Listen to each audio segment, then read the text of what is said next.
Election Day is just 2 short days away, or long, depending on how you look at it. Yeah. And one of the most watched contests is the New Jersey governor's race, where different polls are saying different things. A Quinnipiac poll released on Thursday shows Democratic Congresswoman Mikey Sherrill leading former Republican State Assemblyman Jack Ciattarelli by 8 points. Another poll released Friday by Suffolk University shows the race within the margin of error, with Sherrill leading Ciattarelli by just 4 points.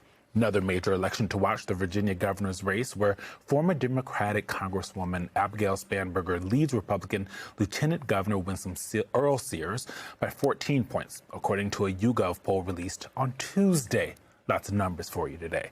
We've got a lot to discuss this election week and a great panel to break it all down for you. Joining us now, Terry McCullough, former governor of Virginia and former DNC chair, and former Republican Congresswoman of Virginia, Barbara Comstock. Virginia is well represented at this table today. Virginia and Jersey.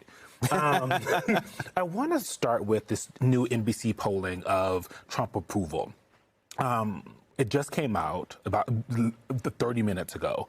President Trump approval among voters, 43% approve, disapprove 55%. The previous polling in March of 2025, approval was 47%, disapprove was 51%. Congresswoman, we're seeing his numbers tick down. And between March and now, what we've seen is prices are going up. He continues this tariff war. The thing that got him in office, which is lowering prices. He was never going to do it on day one, but it seemed like he was going to be focused on it in some way, shape, or form. He is not focused on that really at all. No, I mean, he said he was going to do it on day one, and that was supposed to be the number one focus. But interestingly, these candidates, both candidates for governor, they focused on affordability and prices and cost of living, and that's why they are both leading, and that's why I believe they're both going to be winning on Tuesday, and particularly a big win in Virginia, because cost of living is the issue. And tariffs, as a Republican, I'm still a Republican supporting Abigail Spanberger, but tariffs are taxes. Our former governor, I know Terry will appreciate that, our former governor, George Allen, is on that Supreme Court case, a brief challenging President Trump's tariffs as taxes. And you'll see in that same poll that the American people oppose these tariffs about 2 to 1 because they get that they are tariffs that are increasing the cost of living. And that is crushing, for particularly for lower income people, because it's the tariffs hit them the hardest. And that's why cost of living on housing, on groceries, that word that Trump said he discovered. And this is why Mikey Sherrill and Abigail Spanberger are leading. The Republican Ronald Reagan also did not. And the government shutdown doesn't help, Terry. Terry became governor during a government shutdown, and I barely survived my race.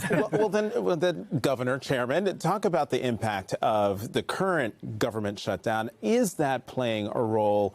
Certainly it's playing a role in Virginia because of all the federal workers and former federal workers who live in the Commonwealth.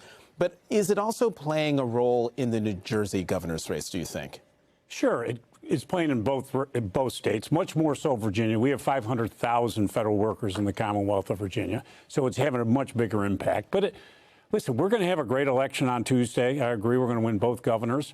In Virginia, we'll sweep all 3 statewides. I think we pick up anywhere from 6 to 9 seats in the House of Delegates, which will be historic. We could all, we're going to get at least 56, if not 60. Big win. Why?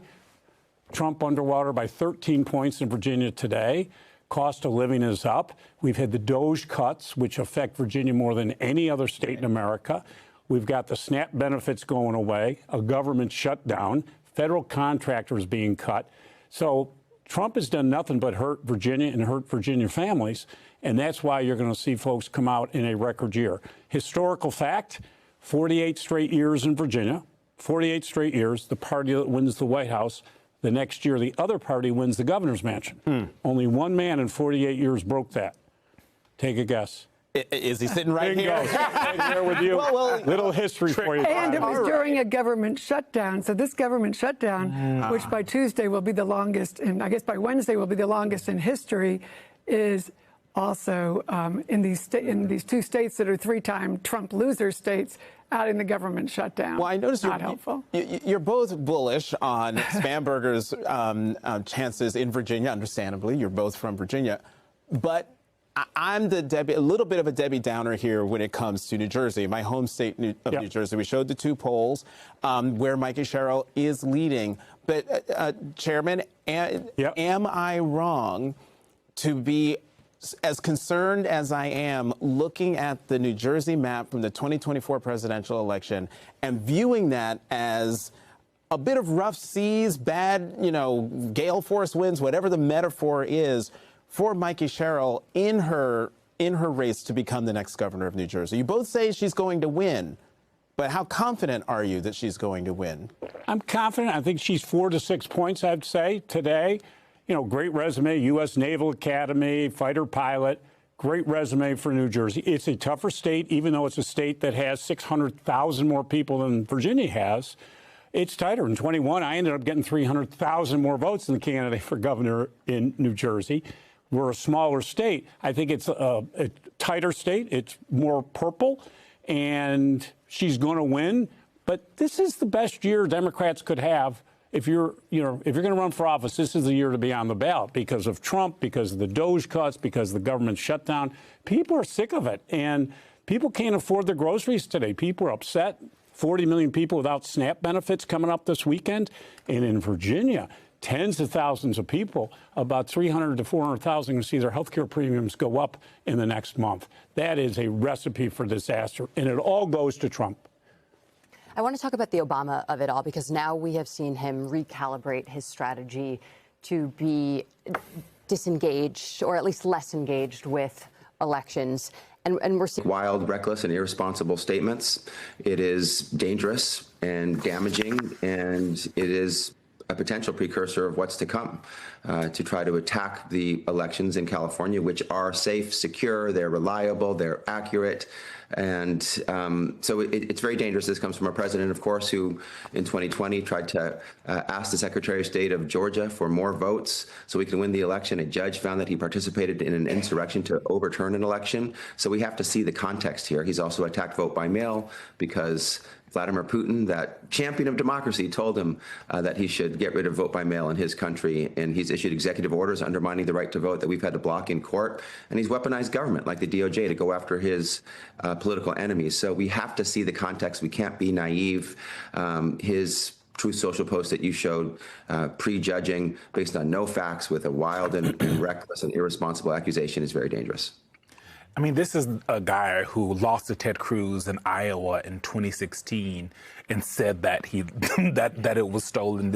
He won in 2016 and said there were all these illegal votes. So you're right, it is par for the course for him. But something that is not par for the course and is concerning a lot of folks.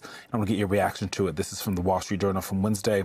Pentagon orders National Guard to establish quick reaction forces for civil unrest and riots. I'm going to read this to you. The Pentagon has ordered the National Guard to create quick reaction forces in every state and territory by January that are trained and equipped to respond to riots and civil unrest within the U.S., according to internal Defense Department memos.